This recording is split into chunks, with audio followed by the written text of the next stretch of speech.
Eu sou o Thiago Aguiar, o seu host. Seja bem-vindo ao Aguiar Dev Talks número 20, o segundo programa da série Roadmap. Se você não sabe do que se trata a série Roadmap, a ideia é comentar um pouco sobre o que podemos fazer ali, nos especializar dentro de uma profissão de tecnologia, como UI UX ou DevOps.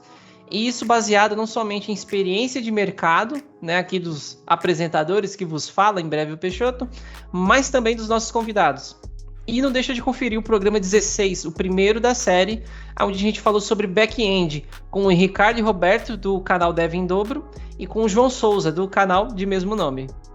E agora vamos aos nossos convidados. Adianto que se você é mulher e está ouvindo esse podcast e ainda tem aquela dúvida de se tecnologia é para você, hoje você vai mudar de ideia. Nossos convidados são todas mulheres e mais do que capacitadas para tratar esse assunto com a gente. A primeira convidada que eu tenho o prazer em chamar é a Adriana Sati. E aí, Adriana, tudo bem com você? E aí, Thiago, tudo bem? Meu nome é Adriana Sati, eu compartilho dicas de programação lá no meu perfil do Instagram. Eu também sou desenvolvedora de software front-end e queria muito agradecer o convite para participar do programa. Legal, Adriana. E a nossa próxima convidada é a Keren Ariely. E aí, Keren, tudo bem com você? Oi, Thiago, tudo ótimo. Nossa, muito prazer estar aqui com vocês, participar desse podcast. Bom, compartilho o conteúdo lá no Instagram, dou dicas para iniciantes de front-end, trabalho aí na área já há 5 anos e vamos aprender um pouquinho. E para fechar a nossa rodada de convidados, quero chamar a Alissa Cavalcante. E aí, Alissa, como você tá? Fala, Thiago, damas e cavalheiros, aqui é Alissa Cavalcante, do techly.com.br, onde eu faço aí distribuição de conteúdo sobre desenvolvimento pessoal e também sobre desenvolvimento de software. E é um prazer estar aqui com vocês nesse momento, com essas meninas maravilhosas. E a seu convite, Thiago, Rafael, muito obrigada. Obrigado, Alissa, o prazer é nosso. Lembrando que o link das redes sociais de todas as meninas aqui, site, todos os projetos delas vão estar na descrição do programa. E para não me deixar passar vergonha sozinho, quando me pedirem para alinhar uma div, eu tenho aqui comigo o meu sócio e co-host, o Peixoto. Fala, galera, aqui é o Peixoto. E hoje eu já vou adiantar, só tem uma pergunta para a mulherada. Por que os fronts não colocam ID nos elementos para ajudar o QA? Eu só quero saber isso hoje. Bora aí. Legal, o Peixoto vai parar de sofrer, ou não. Lembrando que esse podcast é quinzenal, sempre com um programa novo, na terça-feira às 9 horas. Se você é novo por aqui, veja o Aguiar Dev no YouTube, se inscreve lá no canal, a gente tem dicas de tecnologia, carreira e empreendedorismo. E nos siga nas redes sociais, Instagram, Facebook, Twitter e o LinkedIn. Vou reaproveitar o discurso aqui do programa de back-end e dizer novamente que hoje é muito comum a divisão entre back-end e front-end, mas mesmo com essa divisão ainda são mundos muito grandes e é fácil, né? Muito comum que as pessoas se percam durante o seu processo de aprendizagem. A gente vai se basear num roadmap, que eu vou deixar o link aqui na descrição do programa. Não fomos nós que fizemos esse roadmap, mas a gente encontrou de um site que faz isso sobre diversas áreas, para aí vocês dão uma olhadinha, que é com ele que a gente vai se guiar a condução desse programa. Já adianto que esse programa ele vai ter 2 partes, certamente essa vai ser um assunto muito longo, não vai dar para falar tudo em um programa só. Então, já vamos deixar o convite aqui para essas mulheres voltarem e trocar ideia com a gente na parte 2. Bom, gente, seguindo aqui o roadmap, a primeira caixinha que a gente encontra é a de internet, né? A gente tem algumas ramificações aqui. A que eu quero mais chamar a atenção é relacionado ao domínio. Domínio e também algo... Tá meio que ali tudo junto, né? DNS, domínio e host. Que é tudo que tem ali por detrás de uma página, né? A gente acha que construir uma página é tudo, né? Você pega lá o HTML, CSS, bota o JS, mistura tudo, aquela página tá linda, beleza. Mas como que manda aquilo para o mundo real, né? Como que... Eu já vi muita gente travar, eu já travei, né? Falei assim, beleza, fiz um site. E não sabia o que ia fazer depois, né? Ou já recebi de alguém assim, pô, você sabe fazer um site? Eu falei, sei. Ele falou, faz pra mim? Aí eu falei, não, por quê? Mas por que não? Eu falei, não, porque eu não sei pôr no ar, não sei o que. E é uma coisa que parece bobagem, mas é onde você às vezes começa a ganhar. Sabendo isso, você começa a ganhar uma graninha, começa a fazer o site da padaria ali do Zé, ali da esquina, vai ali da perfumaria da Josi, esse tipo de coisa, aquela página simples, mas você precisa entregar, né? Não é só codar ali, tem que estar no ar. Então, ao meu ver, entender de DNS, domínio, né? Um bom domínio, como é que eu registro um domínio?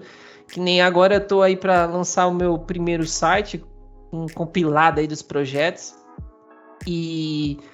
Putz, entender de um domínio, escolher um domínio, um bom domínio, saber o que é um bom domínio. Você vai pôr lá xpto.com.br, né? Não soa muito legal. Enfim, então eu acho que essas são as coisas que eu, pelo menos, julgo importantes aqui em relação do ponto de vista de um front-end, saber um pouquinho sobre internet. Beleza, eu vou falar um pouco então sobre o que é um domínio. Domínio nada mais é do que aquele nomezinho que fica na URL depois do www ou depois do arroba no e-mail, e ele é um nome único. Então, toda vez que alguém for fazer um site e tudo mais, ela compra um domínio, e aquele domínio vai apontar para o IP, que é o endereço que é tipo vários numerozinhos. Então, como é muito difícil a gente ficar decorando uma sequência de números, tipo 127.743 e etc., é mais fácil de decorar um domínio, tipo google.com. Então, para isso que serve o domínio. E complementando aí o que a Adriana acabou de falar, a internet, de uma forma assim bem simples, é uma rede global de computadores conectados através da internet. A internet já quer dizer que é uma rede.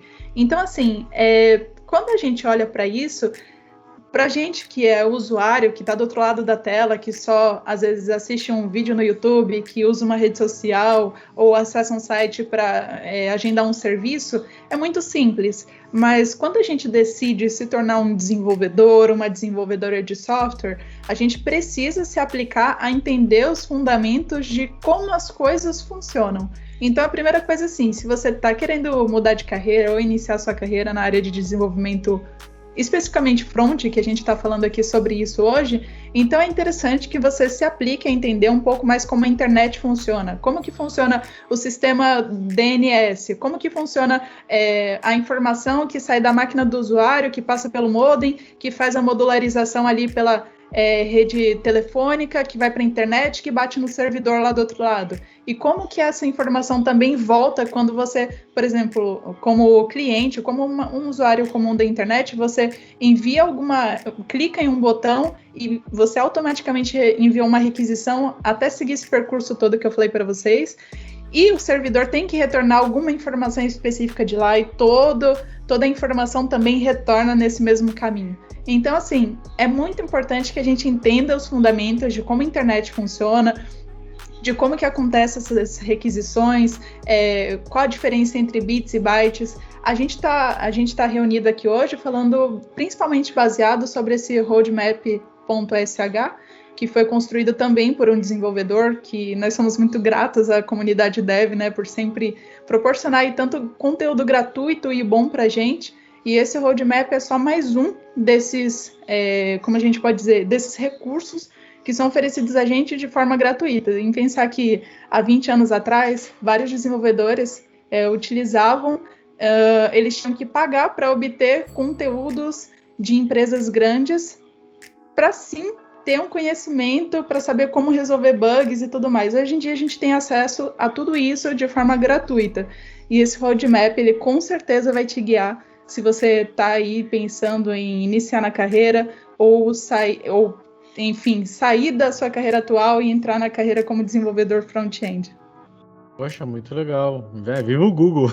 Hoje a gente tem aí um acesso muito mais democrático aí de informação. Eu queria até aproveitar aqui, porque no episódio onde a gente falou do roadmap de back-end, até rolou uma questão assim que, tipo, poxa, eu vou começar pela internet, tipo, conhecer todas essas coisas tô misturando o inglês e o português aqui, né, o domínio e tal, né, tipo, talvez para quem tá começando, pode ser uma coisa assim, um pouco, assustar, né, o que é isso e tal. E aí eu vejo aqui nesse roadmap que a gente tem ali os próximos passos, né? HTML, CSS e JavaScript. Eles estão bem juntinhos ali aqui no desenho. Depois acompanha aí, né? Peguem o link na descrição. E aí eu vou usar até o que a gente comentou, assim, que tipo, quando a gente faz alguma coisa que a gente consegue ver aquilo, né? Eu brinquei lá no último episódio, tipo, a criança que vê aquele brinquedo piscando, pulando, né, cheio de luzinha. Então, acho que o HTML e CSS é mais ou menos isso. Então, vocês acham que talvez não seja, né, uma opinião assim nossa aqui, né? A internet seja o primeiro, né? Todas essas questões? Ou, tipo, já posso ir para o HTML e CSS antes, talvez, até de entrar profundamente no que é esse entendimento? Olha, Rafael, eu posso dizer por mim.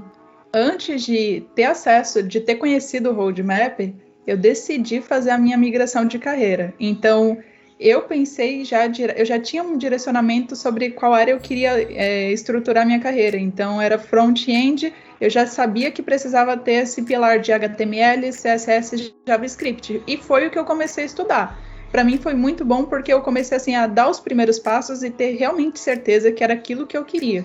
Mas, depois de um tempo já estudando os fundamentos sobre isso, aí eu tive acesso ao roadmap, eu falei, não, cara, eu vou parar e vou estudar a respeito do passo a passo que está aqui. Não exatamente o passo a passo que está aqui, mas isso aqui vai ser para mim como um guia. Então, eu parei e fui estudar a internet mais a fundo para entender os fundamentos. Eu acho que até se você já constrói alguns projetos simples com HTML, CSS, JavaScript e abre ali na sua máquina, já vai te dar um estímulo visual do que você é capaz de construir. E aí, só que você não pode se sentir... ficar preso somente àquilo e achar que aquilo é o suficiente, você vai ter que evoluir, só que dá um passinho atrás e entende como que a internet funciona, o que é DNS, o que é hosting, o que é um browser, como eles funcionam. Isso tudo vai incorporar não só o seu repertório profissional, mas também vai te ajudar a resolver problemas de uma forma muito mais assim, simplificada para você, do que caso você futuramente... Isso é problemas futuros, né? Porque quem começa com essa basezinha de HTML, CSS, JavaScript, o máximo de problema que vai ter é alguns bugs ali no seu projeto pessoal que você está desenvolvendo. Mas futuramente, quando você já começa a mexer com projetos um pouco mais complexos, que vai envolver back-end, que vai envolver frameworks e tal... Com certeza, você ter essa base anterior vai ser muito estrutural para você. Então, vale a pena você dar esse passo atrás e estudar a fundo. Só para complementar, conforme a Alisa estava falando, realmente essa parte de estudar HTML, CSS e JavaScript é muito bom, comecei estudando por isso, mas quando você coloca um projeto, começa a trabalhar num projeto maior, se você não entende essa parte de internet, você não entende como que funciona, você não consegue entender direito como que funciona o browser em si, você vai ter muita dificuldade para desenvolver um projeto, para você pegar erros, para você até debugar esse projeto ali no browser, na internet. Então, a base a gente tem o HTML e CSS, mas assim, é de suma importância você ter um pouquinho de conhecimento na internet, mesmo que seja bem básico, já vai ajudar bastante em qualquer coisa que você for fazer, porque tudo quando a gente começa um projeto, assim, por mais simples que ele seja, quando você coloca ele no ar, você tem que entender o que está acontecendo ali por trás. Você tem que entender, tipo, o tempo de resposta, por exemplo, saber se onde você está hospedando, seu site consegue, como eu posso dizer, aguentar o throughput, né, de usuários que vai entrar ali. Então, tem inúmeras coisas que acontecem nesse mundo da internet, e o básico que você conseguir estudar, que você conseguir aprender, já vai ser o suficiente, assim, para você desenrolar esses primeiros passos. Gente, eu sou formada em engenharia elétrica, então acabei mudando de área, mas na faculdade eu tive matérias de rede de computador e também sobre as camadas de aplicação. E daí, nessa época, o professor falou sobre P, sobre protocolo, sobre TCP, e eu odiei aquilo, porque foi algo muito teórico. E daí, 5 anos depois, eu fui conhecer JavaScript, HTML, CSS, uma coisa muito mais dinâmica, mão na massa, que me fez mudar de ideia sobre programação. Comecei a amar programação, porque eu via as coisas acontecendo na minha frente, eu via a lógica que eu tinha feito funcionando e trazendo resultado.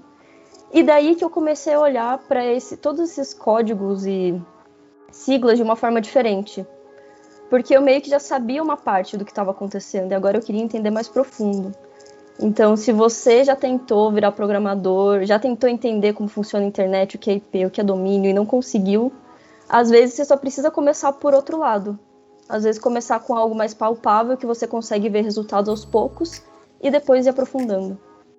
Puxando aí a tríade que o Peixoto falou aí do front, né, HTML, CSS, JavaScript, eu queria puxar aí um detalhe, uma das ramificações aqui do HTML que eu acho muito importante, que é em relação a escrever um HTML semântico, né? Querem aí, já adora pessoas que escrevem sites usando só divs, então assim, é algo maravilhoso, brincadeira à parte.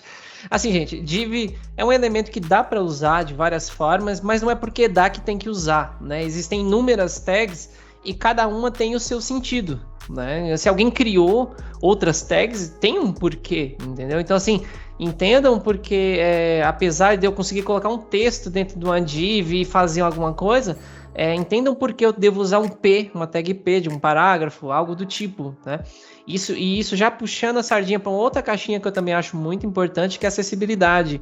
Isso influencia, ao meu ver, diretamente a acessibilidade, porque pessoas com deficiências audiovisuais, elas têm um software que vai ler o programa, né? Então, por exemplo, tem lá o atributo da tag imagem, lá o alt, que é a descrição daquela imagem. Para quem está vendo, quem está literalmente vendo, né, a sua página, aquilo ali não faz diferença nenhuma. Mas, novamente, não é porque não aparece que não faz diferença, né?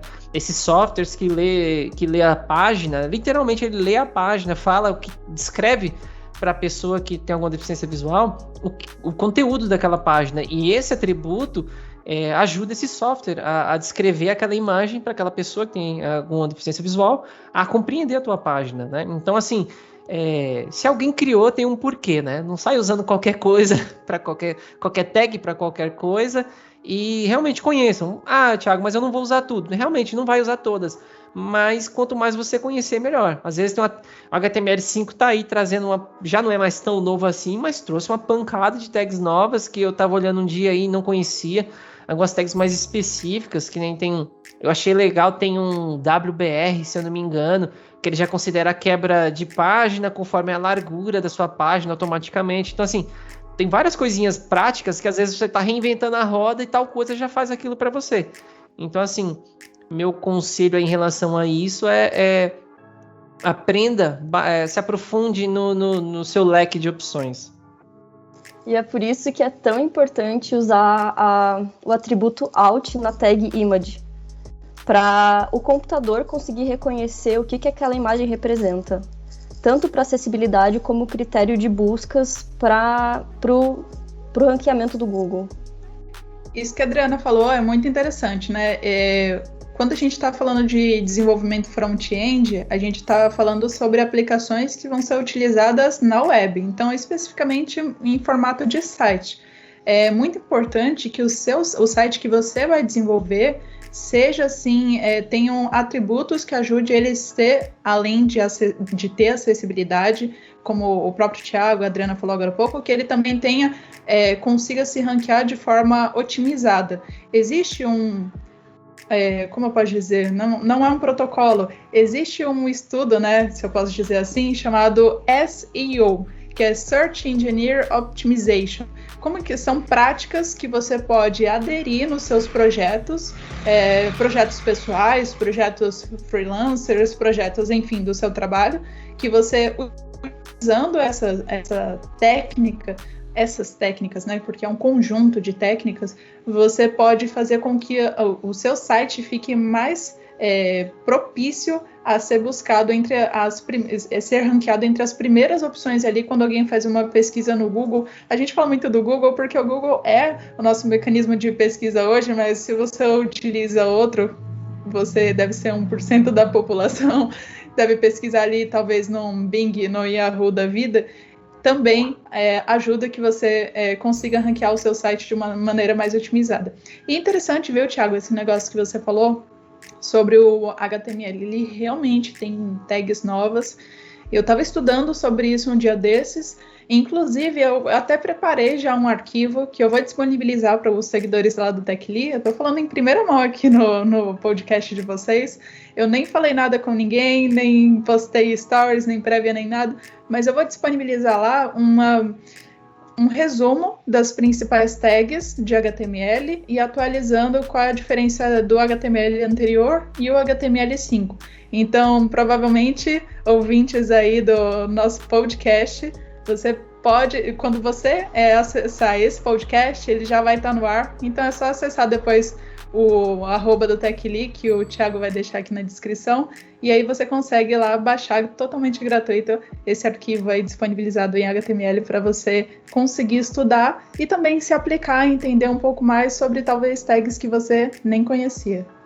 A questão de um HTML semântico, um HTML com uma acessibilidade boa, não é só pela questão do browser, não é só pela questão de quem vai ver, mas também na hora que a gente vai desenvolver, é muito mais fácil para a gente entender o que está fazendo aquele código, entender o que é, porque quando a gente olha, a gente vê uma imagem lá, às vezes é até um númerozinho, né, 123.png, você não sabe o que ele é 123, quando tem um alt ali, você já sabe do que se trata, você já consegue entender a estrutura que está aquele HTML, fica muito mais simples de desenvolver. Então, é isso. E até essa questão aí que a Keren falou, é interessante porque, assim, você pode desenvolver as suas aplicações sozinho de primeira, né? Principalmente se você estiver começando essa carreira. Mas seja legal com os amiguinhos, futuramente também com quem você vai trabalhar numa empresa. Então, assim, o seu código tem que ser legível para você e para todas as outras pessoas que também vão precisar trabalhar naquele mesmo projeto. Então, assim, acredito que a gente vai abordar esse item um pouco mais para frente, principalmente quando a gente entrar em JavaScript, quando a gente falar especificamente da parte de código mesmo, do JavaScript, mas já aproveite para aplicar no HTML também, na descrição aí das tags, porque aí vai te ajudar no futuro e vai ajudar seus coleguinhas também, além dos amiguinhos que há. Né, Rafael? Boa. Eu achei que se funcionasse na minha máquina era o suficiente, mas eu tô aprendendo muita coisa aqui. Legal, bom saber. Vou procurar aprender. Vai levar a sua máquina lá pro cliente usar o seu sistema aí, cara. Mas não é assim que funciona? Não. Ah, caramba. Vou ter problemas. Puxando aqui agora a caixinha do CSS, vou puxar logo o negócio mais traumático, pelo menos para mim, que é o alinhamento. Gente, layout, inferno na terra, assim, CSS cabuloso. Aí vamos seguir lá as boas práticas que a gente conversou aí de vamos usar a tag que faz, no caso, o seletor que faz sentido, a classe que faz sentido, construir, compor, né, as nossas classes de uma forma que faça sentido, mas mesmo com tudo isso fazendo sentido, usando as coisas certas, a gente tem várias formas de fazer layout, né? Eu tava até vendo aqui, tô olhando aqui na minha prateleira um livro que eu fui buscar lá da minha cunhada para ver, que eu tinha emprestado para ela, que é de CSS Grid Layout. Eu li 2 páginas, não li mais, mas eu ainda quero dar uma olhadinha nele. Mas aí, aproveitando, até perguntar aí para vocês, jogar essa pergunta, temos várias formas, né? Quando tinha esse livro eu comprei faz tempo, foi até num Front in Sampa, se não me engano, em 2018, tinha uma galera vendendo o livro lá, comprei lá, e assim, eu ouço muito hoje falar sobre Flexbox, o pessoal elogia pra caramba Flexbox e tal, tem ali o grid layout, e aqui na caixinha, né, olhando no roadmap, tem vários tipos de posicionamento, né? Não sei se alguns são técnicas, são coisas do CSS mesmo, tem floats, positioning. Enfim, aí eu quero saber de vocês o que vocês gostam de usar para alinhar as coisas, o que vocês gostam, o que está em alta, olha, isso aqui não se usa mais, se vocês dormem à noite depois de alinhar essas coisas ou não, vocês não conseguem alinhar, passam a noite em claro, tem pesadelos, as tags assim voando em vocês, me conta um pouquinho aí sobre isso. Confesso que isso já aconteceu, viu? Da gente ficar lá sonhando à noite que não tava conseguindo alinhar o site. Gente, quando eu comecei, eu usava muito Float, era muito ruim alinhar as coisas, vocês não têm noção. Usei muito também o Position, mas hoje em dia o que tá muito em alta, assim, pelo menos que eu venho trabalhando muito, assim, é a questão do Flexbox, né, a facilidade que ele traz da gente alinhar.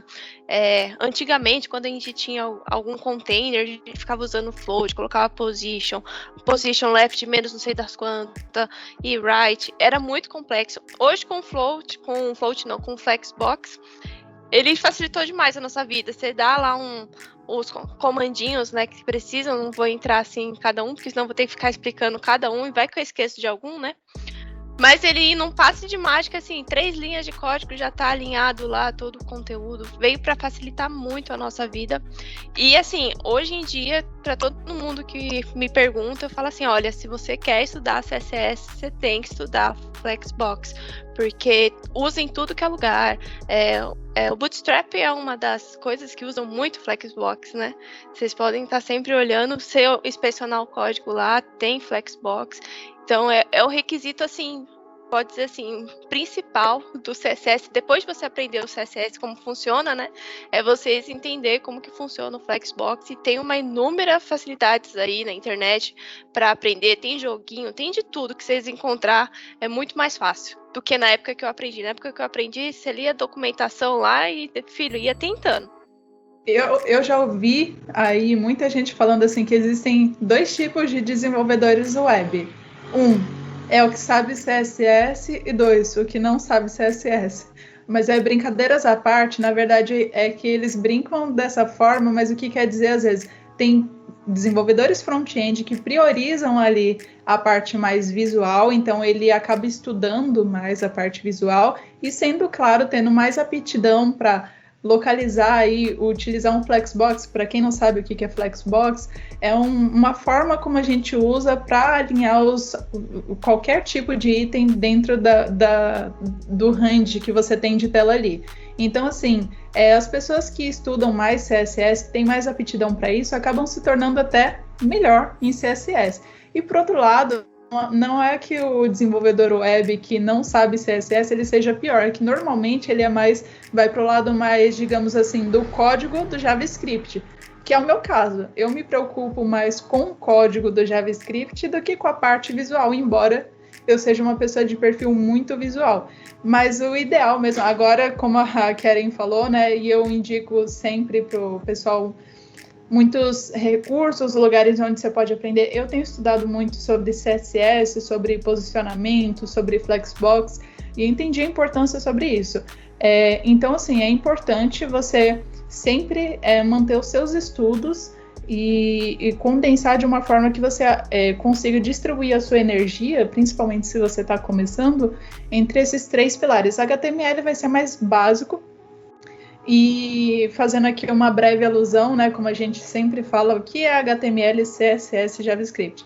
O HTML é o esqueleto, o CSS é a parte bonita, e o JavaScript é o que vai fazer as coisas funcionarem ali na parte da frente da aplicação que você está construindo. Então, assim, é bom que você saiba dosar aí, se você principalmente está iniciando seus estudos, dosar e dividir o seu tempo de estudo entre esses 3. O HTML vai ser mais, posso dizer assim, mais básico, pela minha experiência, e eu acredito que das meninas aqui também.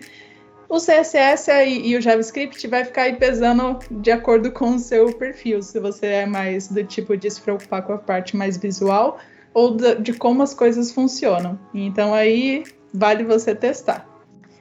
Bem, acrescentando um pouco sobre Display Flex, todas as tags de HTML ela já vem com CSS default. Por exemplo, uma tag div, ela já vem com o display block. Então, por default, ele se comporta como um bloco. E o H1, por exemplo, ele vem com o display inline, ele se comporta como uma linha. Então, no momento que você usa display flex, você diz que ele vai ser flexível, ele pode se comportar tanto como um bloco como uma linha. É por isso que o display flex é tão interessante, que usando isso você consegue alinhar do jeito que você quiser. E rapidamente comentar o que a Adriana falou, isso aí é muito interessante, porque eu lembro muito quando... Eu não sou o cara do front, tá? É o famoso full stack menos... Não tanto no front, full stack menos CSS, que quando você vai fazer um site do zero e tal, é muito raro, eu não tenho esse costume, né? Eu estudo coisas mais de back. Mas eu lembro que você quer fazer uma página simples, quer fazer alinhar aquela maldita div, né? O que a Adriana comentou é muito importante porque, por exemplo, o posicionamento das coisas não é lá no cantinho 00, né? Bonitinho no canto. Ele já vem, que nem as tags muito bem colocadas, ela já vem com um CSS default. E às vezes você fala assim, por que eu tô mandando ir para tal lugar e o negócio não vai? Né? Vocês vão ver na internet, eu não lembro agora muito bem o termo, mas já tem CSS meio que resetam essas propriedades para que o canto superior esquerdo seja realmente o canto superior esquerdo, não tem aquela bordinha, seja margem ou padding, não lembro agora, mas é muito importante lembrar que isso aí que ele não vem zerado, né? Tem CSS default nas tags. Bom, dando sequência aqui, a gente tem então, para fechar, né, essas três, talvez, principais caixinhas aqui do iniciante, né? A gente tem o JavaScript, que todo ano ali eu sempre acompanho aquela lista que sai ali no final do ano do Stack Overflow, lá com as linguagens mais usadas e tal, e o JavaScript está sempre lá, né? Para quem é de front está usando, para quem é de back está usando, cada vez cresce mais. E aí, eu queria saber de vocês, meninas, qual é a relação, qual é a importância do JavaScript aí dentro do desenvolvimento de um profissional front-end, que é a pessoa que está começando, o que ela precisa aprender? Precisa saber o que é um array, precisa saber criar uma function, o que vocês indicam aí para a galera? Primeiro de tudo, algo que eu sempre digo quando alguém pede dicas de por onde começar, eu sempre digo que comece por essa trinca de ouro, que a gente já comentou aqui, que é HTML, CSS e JavaScript. E quando entrar na parte de JavaScript, você vai ter acesso e descobrir o que são frameworks. Frameworks são bibliotecas, são pedaços de código, assim, falando para quem nunca acessou programação, nunca fez nada em programação, mas são bibliotecas onde você encontra pedaços de código já pré-preparados, que você pode fazer algumas alterações às vezes, ou às vezes não, e que você pode utilizar ali no seu projeto. Eu sempre indico para que, se você estiver começando, não se deixe seduzir pelos frameworks. Aprenda o JavaScript, que é a raiz, que é o que você vai dominar primeiro, antes de partir para qualquer outro tipo de biblioteca, porque assim, é a mesma coisa que você aprender o básico e fazer o básico bem feito. Tem uma coisa que nesse roadmap, que até eu acho legal comentar aqui, que eu não vi mesmo, mas ele não fala explicitamente sobre lógica de programação, que eu acho que é algo fundamental. Lógica de programação vai ser fundamental, independente se você quer ir para front-end, ou se você quer ser como o Thiago, um full stack, ou se você quer ir para back-end, ou se você quer ser um desenvolvedor mobile. Entenda muito bem lógica de programação. Lógica de programação, ela vai te dizer as estruturas básicas que ocorrem em diversas linguagens. JavaScript é uma das linguagens que a gente está abordando hoje, porque a gente tem um roadmap a seguir de front-end. Mas tem outras linguagens, como Python, como Java, como Django, muitas linguagens aí no mercado, você pode pesquisar depois. Mas lógica de programação é intrínseca em todos eles. Aí você pode perguntar assim, tá bom, Lissa, mas o que é basicamente lógica de programação? É a base, que é composto por loops, arrays, funções, como que tudo isso interage entre si e como que você cria uma aplicação baseada em várias composições pequenas como essa. Então, priorize sempre aprender lógica de programação primeiro e aprenda também, em paralelo, o JavaScript básico. Depois, você parte para os frameworks. Então, assim, se você seguir esse roadmap que a gente está comentando aqui, indicando que é esse roadmap.sh, você vai ver que ele já está numa linha assim, periódica, que vai seguir, lá na frente vai ter framework, mas não pule etapas. Siga sempre assim pela etapa que está certinha ali, porque assim você vai ter uma assimilação muito mais prática e eficiente. Menos confusão para sua cabecinha. Eu só queria complementar aqui que enquanto a gente tá gravando esse episódio, 10 novos frameworks JavaScript foram criados. E até acabar, mais 2 nasceram. É bem capaz, viu?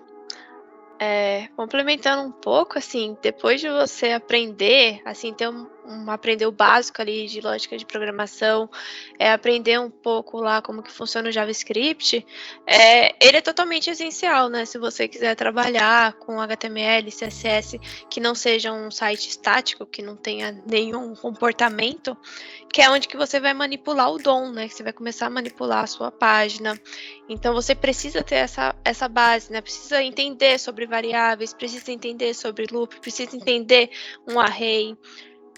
Muitas coisas envolvem no JavaScript, né? Então, assim, se você for começar o JavaScript mesmo, começa pelo básico, vai entendendo as diferenças entre as variáveis que tem, o let, o const, o var, por que usa const, por que usa let, vai entendendo sobre o arrays, matriz, que é muito utilizada hoje no front-end, entenda porque é uma coisa assim que você olhando superficialmente, você vai achar que é simples, mas quando a gente coloca ele ali no código mesmo, você tem que ter uma noção teórica até para você conseguir desenvolver. Então, além de você aprender funções, que é uma coisa assim, o principal do JavaScript, né? O JavaScript trabalha muito com funções. Basicamente, todos os frameworks utilizam funções do JavaScript, né? Então, você já vai abrir um leque aí gigantesco. Quando você tiver já bem, assim, com o básico do JavaScript, você vai abrir um leque gigantesco para poder escolher o framework que você acha que mais vai dar certo com você. Por exemplo, eu amo o Angular e o React, mas, por exemplo, eu já não me dou muito bem com o Vue. Então, eu já sei que eu usei o básico do JavaScript ali, mas eu já consigo identificar dentro do JavaScript qual framework que dá mais certo comigo. Não que eu não vá conseguir programar, porque o JavaScript vai te dar base para qualquer um. Qualquer framework, o JavaScript vai ser sua base, qualquer biblioteca, ou qualquer projetinho que você for fazer, é muito mais fácil quando você tem pelo menos essa base aí. E uma dica para o pessoal que está ouvindo, existem vários sites para você treinar a lógica de programação. Um deles é o Code Wars, e também tem o HackerRank, que você tem vários desafios, e você faz o teu código e depois passa para ver se o teu código realmente funcionou da forma esperada. E é muito legal fazer esses treinos, porque tem algumas empresas que elas usam o HackerRank para entrevista de emprego. Então, às vezes eles fazem isso ao vivo, eles passam o desafio para você e um entrevistador fica olhando como você resolve aquele problema. E às vezes eles mandam e te dão 2, 3 dias para você resolver. Então, se você já está treinando, já sabe como mexer nesses 2 sites, você já sai na frente de muita gente. Não, isso que a Adriana comentou sobre essas plataformas, tá tendo muitas e o pessoal tem, assim, nasce muitas e quem está contratando muitas vezes tem usado desse esquema aqui, né, de tipo lançar um desafio da plataforma X e tal, e tem muita coisa para praticar, então é legal porque por mais que você tá na sua casa, tudo mais, e às vezes você vai fazer um desafio desse, você acaba ficando nervoso, parece bobagem, mas e aí você esquece tudo, então é legal você fazer isso aí, de vez em quando pegar uma plataforma dessas e praticar, porque uma experiência como essa pode te ajudar numa entrevista. E deixando os meus 5 centavos aqui em cima de JavaScript, aproveitar e fazer um jabá lá do canal, tem uma caixinha aqui sobre aprender Fat API e Ajax. Né? E lá no canal eu fiz um vídeo sobre como fazer requisições usando o Fat API, o Ajax e o bom e velho lá XML, HTTP, Request, não sei, é um nome enorme, gigante lá, não lembro tudo, mas mostrei como fazer as 3 requisição usando as 3 bibliotecas, tá bem explicadinho, dá uma olhada lá no canal, tem um link também pro projeto lá no repositório, e vocês vão ver que à medida que o tempo foi passando, as coisas foram ficando mais fáceis, né? Essa Fat API é uma lib nativa, uma lib não é tão nova, mas é a mais nova do JavaScript e é legal saber dela. Tem gente que uma vez eu conversei com um cara, 20 anos de carreira e eu nem sou cara de front, tinha ouvido falar, e eu comentei com ele e falei, cara, nunca ouvi falar nisso. Então assim, a importância de você estar sempre se atualizando, olhando ali. Você não precisa ser... Tô dizendo que você precisa saber tudo, né? Ser o rei do negócio, porque essa pessoa não existe. Mas é legal você sempre estar buscando aprender ali, porque faz diferença. Então, assim, putz, o carinha ali de 5 anos sabe um negócio que o outro de 20 não sabe.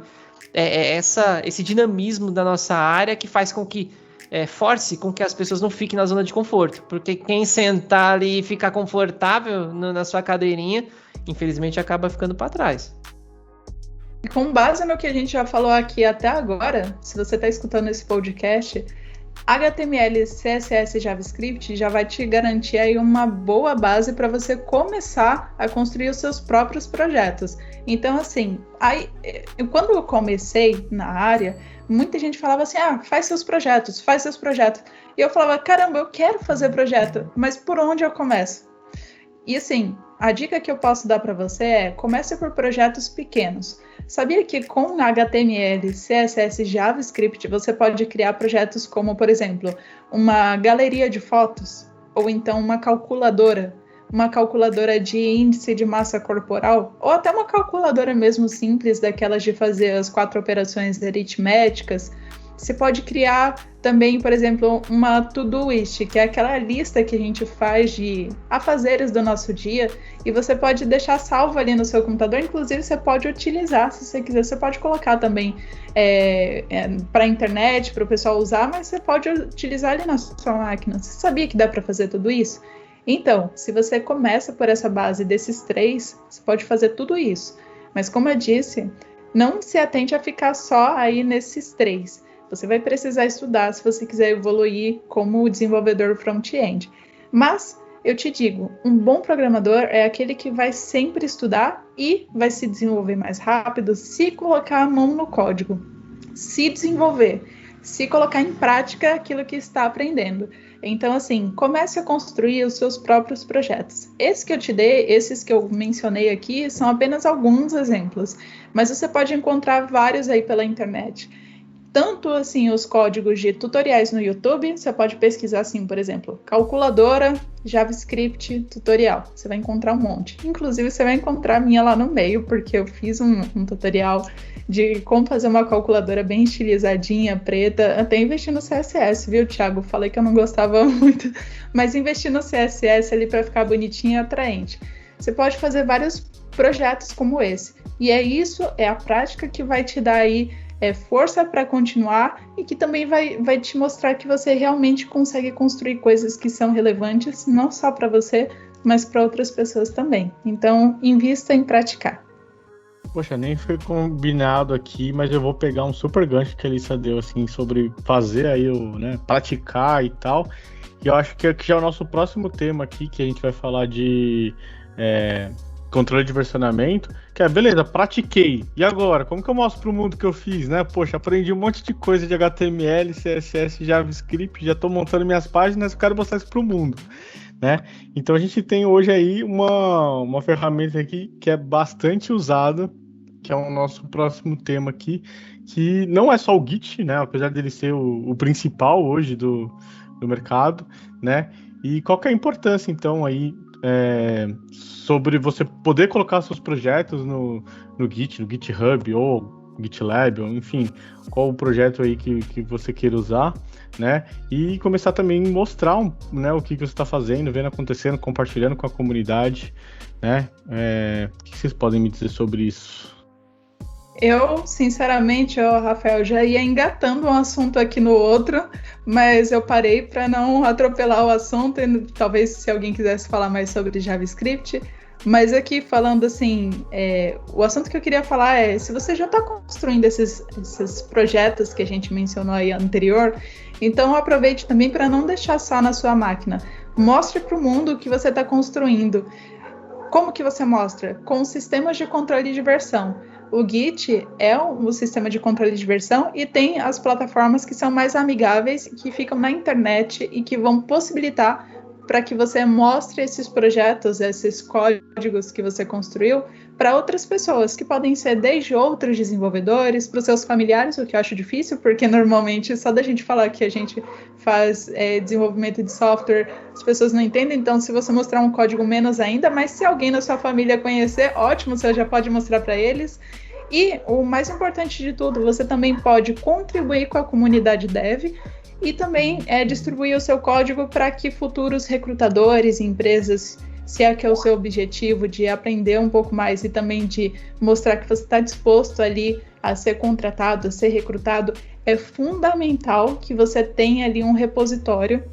E existem várias plataformas como GitHub, GitLab, tem várias. Eu, no momento, prefiro usar o GitHub pela amplitude de outras ferramentas que a gente consegue conectar e também por ele ser muito, digamos assim, muito amigável, muito universal. Mas você pode escolher e pesquisar a sua plataforma para você hospedar colocar todos os seus projetinhos lá registrado e colocar sempre que você fizer alguma alteração, você vai atualizar automático. Então, caso aconteça um advento, algum acidente, alguma coisa, se a sua máquina está com todo o seu código, todos os seus projetos que você fez na vida, e se você perde a sua máquina, infelizmente você teria perdido todos os seus códigos. Mas se você coloca num sistema de controle de versão, como o Git, você não vai ter esse problema, porque no caso, no GitHub, né, ele vai estar hospedado na nuvem, num servidor, ou seja, não vai estar no seu computador, vai estar na nuvem.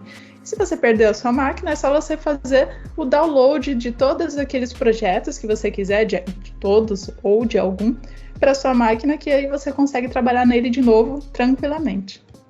A questão de aprender GitHub é até bom para quando vocês estiverem procurando vagas, né? Muitas empresas mandam testes práticos pelo Git, então isso já vai facilitar muito a sua vida, se você souber.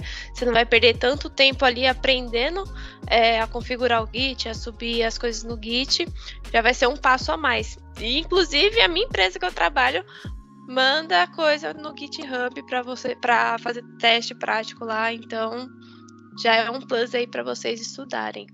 Uma coisinha rápida para fechar o assunto, a importância de você colocar as coisas no Git, não só para os outros, né? Para os outros, a empresa, outras pessoas para verem o que você tem feito, como também forma de segurança, como a Alissa falou, né? Sua máquina explodiu, a Eletropaulo pegou fogo e você vai perder suas coisas? Não, vai estar guardado em outro lugar. Mas para você mesmo, você não vai lembrar de tudo que você faz. E, inclusive, na data da gravação desse programa, eu fui atrás de um negócio que eu fiz lá em 2018, 2017, de uma função, de um negócio de C#, que, tipo, não é uma coisa que eu faço sempre. E foi difícil conseguir fazer o que eu queria e tal, ralei algumas horinhas. E eu não preciso me lembrar, eu preciso saber como funciona. Um dia eu fiz, tá lá, eu vou lá e consulto e show de bola. É para isso também que o Git serve. E só um último detalhezinho, acho importante frisar, que é uma dúvida que acho que 99,999% das pessoas confundem Git e GitHub não são a mesma coisa. Antes que a gente avance, só bem rapidinho, Git é o que a gente fala de, posso dizer que é o motor de versionamento, é a forma como seus arquivos são organizados, o histórico dos arquivos.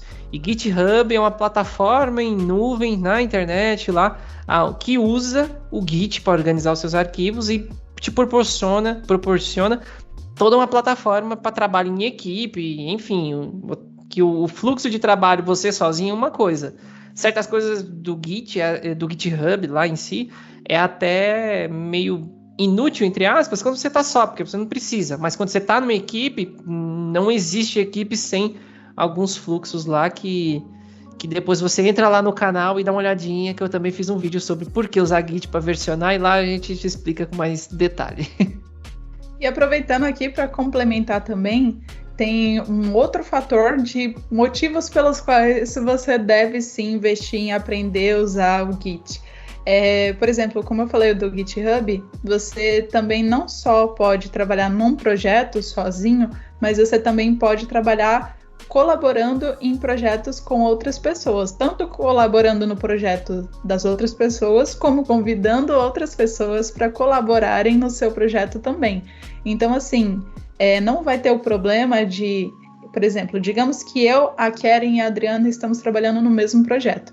E a gente está escrevendo ali na mesma parte ali do JavaScript. Não vai ter problema de, por exemplo, se eu salvar, as meninas vão perderem tudo que elas já tinham feito.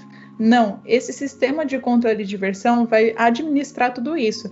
Então, assim, se você aprende um pouco mais a fundo, você não só vai estar preparado para conseguir manter os seus códigos organizados de uma forma acessível para você, mas também você vai estar desenvolvendo uma outra habilidade, uma outra competência que não é só técnica, mas também se une a soft skills, que é de trabalho em equipe, que é tão requisitado hoje em dia, principalmente nas vagas de emprego. Então, tenha certeza, se você for trabalhar numa empresa, você não vai trabalhar sozinho.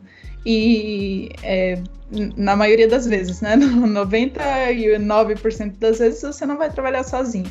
Então, se você souber distribuir o seu código com outras pessoas e também acessar códigos de outras pessoas, vai ser um ponto aí para você. Ponto básico, tá? Precisa aprender.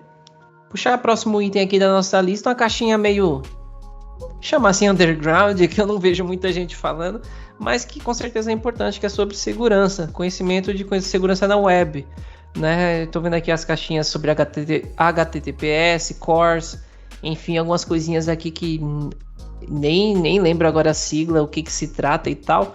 Vou comentar aqui um pouquinho do que sempre me trouxe alguns problemas, que é sobre CORS, né? Que é quando você tem aplicação em um host, né, em um domínio, alguém já comentou aí um pouquinho antes, e uma API em um lugar, e a sua aplicação, o seu site, a sua página em outro lugar, e você tem que requisitar aquele serviço. Então, assim, por padrão, um mecanismo de segurança que os navegadores têm é de não permitir que você faça o acesso de uma página e um serviço aí na web que estejam em domínios diferentes. Então você precisa ir lá na tua API e permitir que determinados serviços de determinados domínios possam acessar esse API. Ou você libera para geral, que não é recomendável, vai funcionar, mas né, se é um mecanismo de segurança. De novo, igual a história do HTML, é um mecanismo de segurança. Se alguém botou lá, acho que é porque faz sentido em algum momento, né? Bom, esse é um dos pequenos mecanismos de segurança que tem aí. Tem mais algumas outras caixinhas, se alguém quiser comentar, eu me limito a arriscar até aqui só. O resto aí é meio avançado até para mim.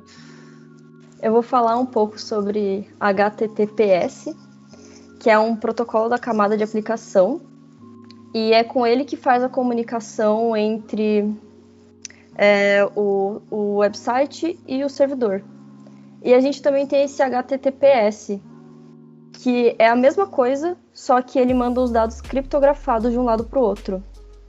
Então, é sempre importante configurar o site para que ele use o HTTPS ao invés do HTTP, justamente por causa de segurança. E também é importante com o ranqueamento do Google, que a partir de 2018, o Google ele começou a baixar o ranqueamento de sites que não tem HTTP, justamente para priorizar sites que são mais seguros. Então, principalmente se você tem um e-commerce ou lida com dados sensíveis, é imprescindível que você use o protocolo HTTP. É imprescindível que você use o HTTPS. Bom, gente, a próxima caixinha aqui da nossa roadmap é os Package Managers, ou os gerenciadores de pacote terríveis, né? Para o bem ou para o mal, eles estão aí para ajudar ou complicar nossas vidas, dependendo de como a gente usa, né? Tem aqui, eu acho que, não sei se existem mais, né? Mas são os dois mais famosos aqui, o NPM e o Yarn. E, enfim, eu não uso tanto, para mim é quase sempre uma dorzinha de cabeça, eu não conheço tanto, mas quando eu preciso mexer com alguma coisinha, às vezes eu brinco de Node, preciso usar o NPM para colocar algumas dependências e tal. Eu sou aí do mundo .NET, então no C# também tenho o gerenciador de pacotes, né? E é bom, ali eu estou em casa, é muito mais fácil para mim. Mas quando eu venho aqui para o front, NPM e Yarn, sempre sofro um pouquinho. Como é que são esses gerenciadores de pacote para vocês? Vocês usam, não usam? Qual é o problema que esse negócio resolve? Os gerenciadores de pacote, o que eles fazem basicamente são automatizar o processo de instalar, atualizar e configurar outros configurar também e remover outros programas, né? Então, eles ajudam nesse sentido. Eu confesso para você também que não é uma das coisas mais divertidas para mim no desenvolvimento, digamos ali, que é o necessário, né, que a gente precisa ter para conseguir desenvolver algumas coisas. Eu costumo mais utilizar, eu já utilizei os dois, tanto o NPM quanto o Yarn, mas confesso assim que eu tenho uma quedinha maior por NPM. Assim como o Aguiar, eu venho de outra linguagem, não trabalho bem pouco assim com JavaScript no meu dia a dia. Então assim, eu só lembro muito desses caras assim, quando vem aquele bot do GitHub falando que tem alguma dependência de algum projeto meu antigo, que eu já não mexo há tanto tempo, que tem alguma vulnerabilidade, alguma coisa que eu tenho que corrigir ali, atualizar alguma dependência nesses caras.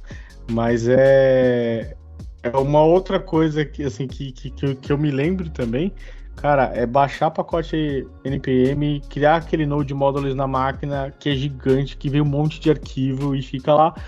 Mas enfim, a gente precisa baixar as dependências, a gente, né, não vai ficar reinventando a roda, então você baixa a biblioteca de outras pessoas e tal, e acaba que precisa realmente utilizar esses pacotes, né? Não tem jeito. Acho que hoje em dia tudo gira em torno, né, de usar o NPM. O NPM, ele é o mais famoso, né, entre ele, o NPM e o Yarn. Todo mundo gosta mais do NPM, mas pela questão da facilidade, né? Hoje em dia você entra lá no site onde tem todas as bibliotecas disponíveis, você encontra de tudo. Então, ele traz essa facilidade para a gente não precisar, por exemplo, ficar fazendo código na mão. Você instala ali uma biblioteca rapidinho. Tem esse problema, né, da gente utilizar, carregar aquela monte de informação lá no Node Modules, ficar um pouco pesado, mas traz uma facilidade na hora da gente desenvolver. Então, acho que é o maior ponto positivo aí do NPM. Também na questão, por exemplo, de vocês, quando vai começar um projeto, configurar uns projetos, tem algumas coisas do NPM que também dá uma facilidade na hora que a gente vai ali começar um projetinho do zero. E, gente, só uma observação. Não esqueçam de colocar o Node Modules no Git-ignore. Não faça commit com o Node Modules, porque fica gigante o projeto. E daí, se alguém for baixar teu projeto, fica lá 5 minutos dando clone. E eu confesso Sensacional. pra vocês... Ótima dica, viu, Adriana? E eu confesso pra vocês que eu também já fiz isso. E aí, depois de um tempo, eu falei... Puxa, eu fiz errado. Eu vou apagar, mas eu ia acabar apagando depois de um tempo, já que eu tinha feito o commit. Eu falei, eu não vou apagar, deixa o histórico aí do jeito que tá, mas as próximas vezes eu não faço igual. Ótima dica, Adriana. Esses dias eu fui baixar o repositório de um amigo que ele pediu pra fazer um code review. Daí eu dei o git clone e começou a baixar. Daí passou 1 minuto, eu falei, gente, mas ele escreveu um projeto gigantesco. Daí fui tomar um café, voltei e tava baixando. Daí depois eu fui ver que era o Node Modules. Eu falei, não faz isso, pelo amor de Deus. Mas quem nunca, né? Quem nunca commitou lá o Node Modules pela primeira vez é padrão. Você sempre vai commitar, você nunca lembra. É engraçado isso aí, porque você vai baixar um projeto 300 MB, rapaz, tem página nesse site, hein? Realmente uma excelente dica. Virou hábito para mim. Cria um repositório, bota um git ignore ali por padrão. Dependendo do projeto, com o tempo você já vai até já ter um git ignore padrão para tipo de linguagem. Você já sabe a estruturinha das pastas, as porcarias que você não quer subir nem deve. E beleza, com o tempo você pega isso aí. É realmente muito bem lembrado. O GitHub agradece, a nuvem fica mais leve. Bom, gente, a próxima caixinha aqui eu vou dar uma misturada aqui sobre duas vertentes aqui de CSS, que é sobre arquitetura e pré-processadores, né? Sobre arquitetura, já adianto que nem 5 centavos eu consigo contribuir, porque eu nem sabia que existia, para ser bem sincero. Acho que já tinha ouvido falar, tem uma sigla aqui, BEM, mas sinceramente eu não sei, não é o meu forte.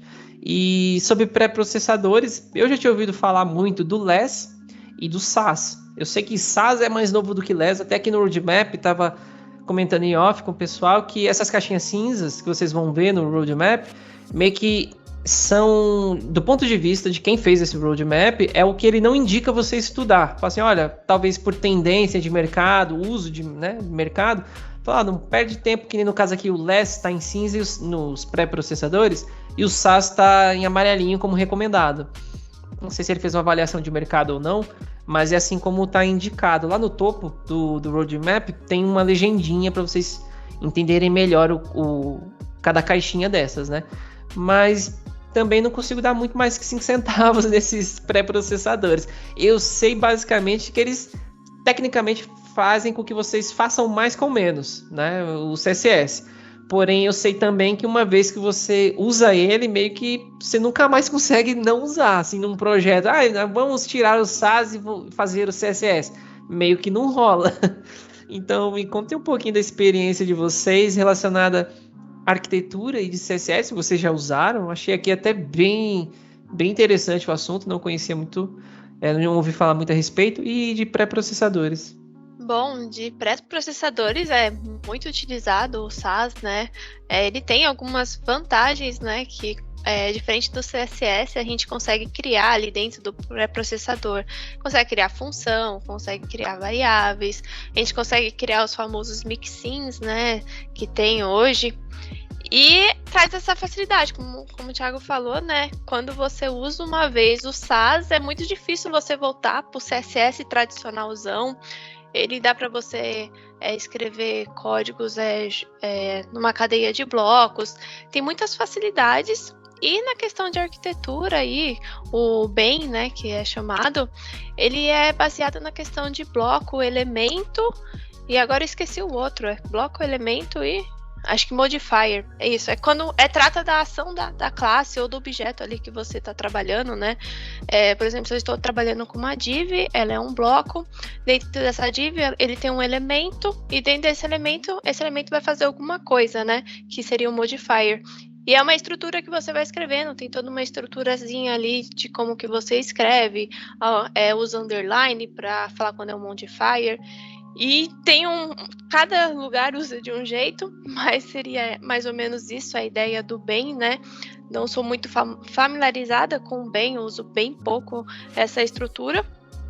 Eu sou mais fã de escrever o SAS por ali e o que sai, mas basicamente assim por cima é isso. Se as meninas tiverem alguma coisa para complementar sobre esse daí que eu não conheço tão bem assim, tão a fundo.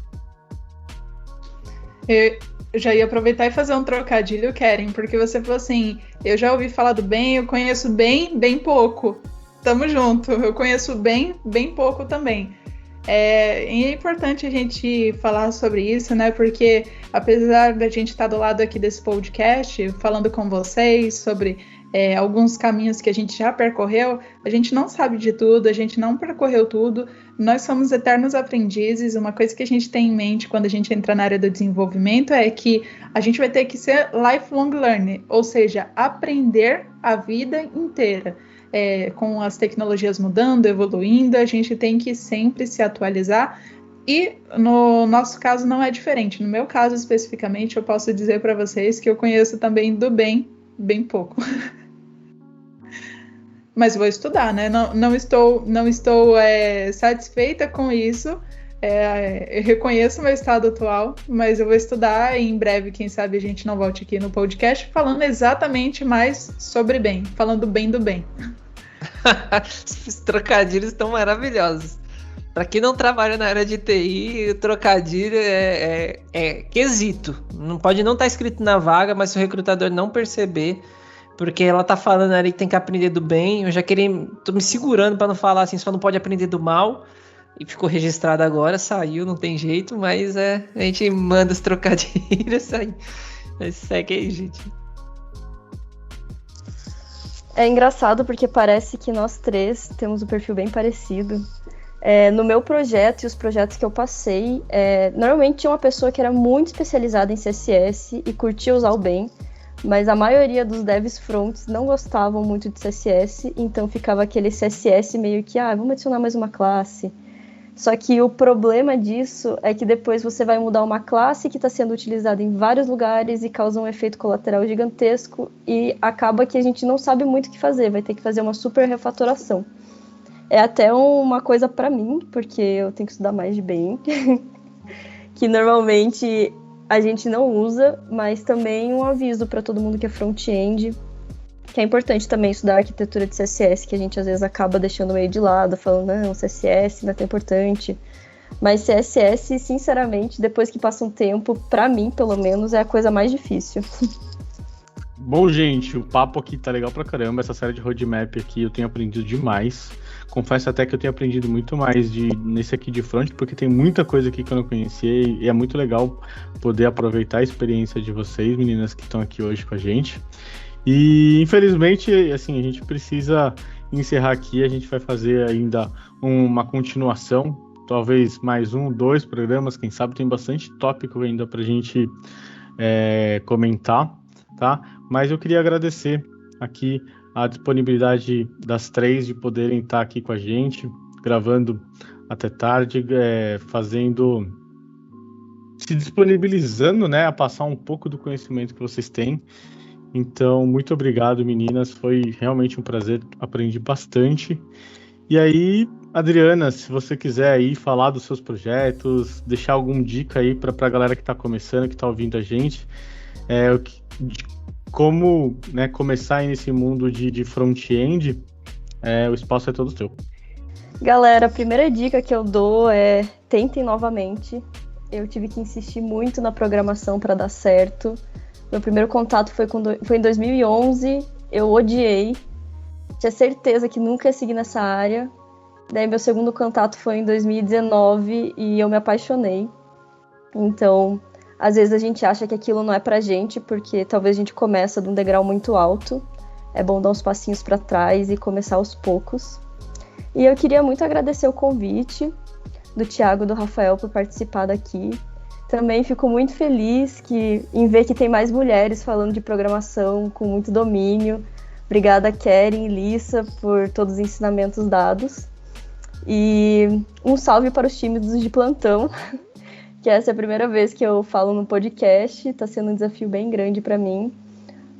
Mas, sim, é a sensação de dever cumprido. Espero que tenha conseguido agregar bastante para vocês. Pô, foi incrível, Adriana. Eu falo também com uma pessoa que também vem vencendo a timidez aí há bastante tempo. E, poxa, mandou super bem. Muito obrigado. Deixa aqui também o espaço aí para, né? Já fiz todos os agradecimentos, vale para todo mundo, com certeza. E aí, Keren, se você quiser também fazer suas considerações finais, suas últimas dicas aí, o espaço é teu. Muito obrigada, Rafael. Bom, gente, eu compartilho de tudo que a Adriana falou. Não desistam na primeira vez, não é fácil. Na segunda também não é fácil, na terceira não é fácil. Nunca vai ser fácil, mas conforme for passando o tempo, vocês vão pegando. Volta e meia a gente olha ainda, tá já trabalhando aí bastante tempo na área, mas volta e meia a gente olha pro lado e você começa a imaginar assim, nossa, hoje eu consigo fazer isso. Há alguns anos atrás eu não sabia nem o que significava essa linha aqui. Então não desistam, se esforcem, estudem bastante. A área de TI é uma área difícil, mas ao mesmo tempo não é difícil, tudo é questão do esforço de vocês.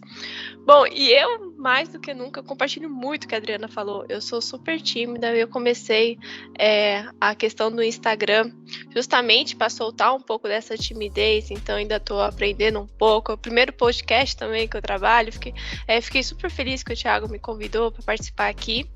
E é isso, gente. Sigam a gente lá nas redes sociais.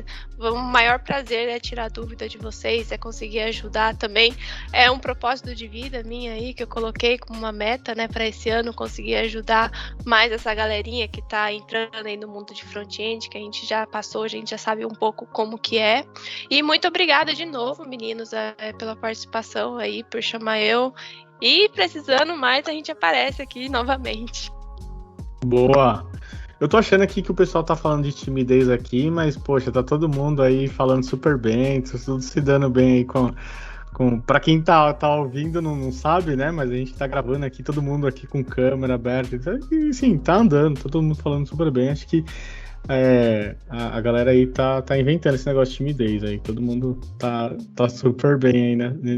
Nesse quesito aí também. Então, por fim, mas não menos importante, Lissa, obrigado também pela presença. É uma pessoa aí, essa daqui então já tem uma familiaridade com câmera aqui, que incrível, né? Eu acho que vocês que estão ouvindo aí vão ver a forma como fala super bem, várias dicas importantes aí, e também fica um espaço aí para você fazer suas considerações finais. Muito obrigado. Foi um prazer enorme poder participar aqui junto com vocês. Mais uma vez, Thiago, Rafael, muito obrigada pelo convite e por hospedar a gente aí no podcast de vocês, trazendo mais meninas aí, incentivando mais mulheres na área da TI, junto com a Adriana, a Keren. Foi um verdadeiro prazer. E considerações que eu deixo para você, futuro dev ou dev em andamento, não tenha medo. Domina, se você tem medo assim, de você aprender a programar, domina o seu medo, porque você pode estar sendo impedido de construir coisas incríveis só por deixar de fazer aquilo que você acha que é o seu limite. Então, assim, domina o seu medo. E outra coisa, se você decidir aprender a programar agora, pode ser que você não consiga visualizar o seu avanço diariamente. Mas se você programar todos os dias, aprender um conceito novo todos os dias, construir um pouquinho do seu projeto ou dos seus projetos todos os dias, pode ter certeza, daqui 1 mês você não vai ser a mesma pessoa que você era agora. Daqui 2 meses, 1 ano, você vai ser uma pessoa totalmente evoluída e você vai olhar para trás e vai ver que bom que eu não desisti em nenhum dos dias, que eu tive vontade de largar de mão. E pode ter certeza que na vida de dev isso é muito frequente. Eu, as meninas e os rapazes aqui também temos essa vontade. E eu posso dizer por mim que é bem frequente, mas eu nunca larguei, porque eu sei que o impacto que a tecnologia pode proporcionar na vida das pessoas é muito maior do que eu, como uma única pessoa, poderia. Então, se você gostou do que eu falei por aqui, você pode estender um pouco mais o nosso relacionamento, ir lá para o Instagram, seguir o TechLi, onde eu compartilho diariamente dicas da visão de quem realmente está aprendendo a programar, que é o meu caso. Eu comecei esse Instagram, que é muito mais do que para mim só uma conta de Instagram, significa uma comunidade onde a gente se ajuda e a gente se aprende juntos, né? Então, eu contribuo com o que eu sei, mas com certeza também aprendo muito mais com vocês. Então, seja muito bem-vindo ao TechLi e é isso aí. Vamos juntos, vamos evoluir juntos. Gente, muito legal a participação de todos vocês. Faço os mesmos agradecimentos que o Peixoto. Obrigado por vocês todas terem aceitado o convite. Eu lembro que todo mundo aceitou de primeira, isso é muito legal. A gente fica naquela expectativa, será que vai aceitar? Não vai, não sei o quê. E quando a pessoa aceita, a gente fica muito feliz, eu e o Peixoto. Tenho certeza que vocês vão contribuir com o aprendizado de muitas pessoas. E fico muito feliz que todo mundo gostou, porque vai ter a parte 2, então já tá o convite aí, já tinha comentado, a gente volta a se falar, né, para continuar essa pauta. Tenho até, olhando ali o roadmap, talvez vá até para a parte 3, que esse negócio é maior do que eu pensava, enfim, mas vamos lá. E em relação a uma última consideração aqui minha, que o pessoal falou aí sobre aprendizado, a Alissa comentou aqui sobre, né, vai bater aquela... Se você não sabe o que é síndrome do impostor, certamente você já viveu, só não sabia o nome, depois que você descobriu o que é, você vai ver que isso vai acontecer com você cedo ou tarde, você tem 1 ano, 10, 20 anos, ela vem e vai o tempo todo, ser programador, seja front, back, enfim... viver de altos e baixos. Num dia você se sente o Deus, God, programador da NASA, no outro você se sente o estagiário que entrou ontem. Então, assim, faz parte, não se preocupe com isso, né? A gente comentou também sobre, né, também timidez, o pessoal que mandou super bem. Então, assim, a lição que eu acho que todo mundo precisa ter em mente é que você só sabe do que você é capaz quando você tenta. O que você precisa é coragem. Se te falta qualquer outra coisa, no meio do caminho você consegue. Então, só vai. Segue o conselho nosso aí. Tenho certeza que com persistência vocês conseguem. E por fim, se você ouviu esse programa até aqui, muito obrigado e até o próximo.